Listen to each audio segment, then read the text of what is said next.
Okay, stock muffler is off. Look at the difference in size between the two.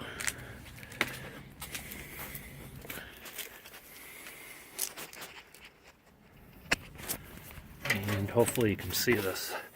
This Pypes violator muffler just looks badass when you look at the end of it.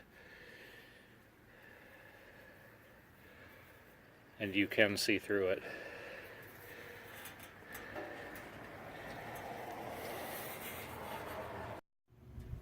Alright, so I've had this Pypes violator muffler installed for a couple weeks now, and really like it. Definitely the best sounding muffler for the Dodge 1500 that I've heard anyways.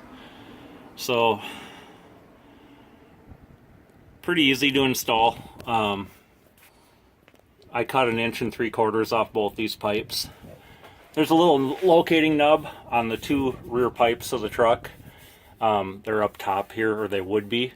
All you gotta do is put a vice grip on those, just clip it on and twist them, and they'll come right off. They're just barely, mildly spot welded on, and then that allows you to push the pipes into these little extenders all the way.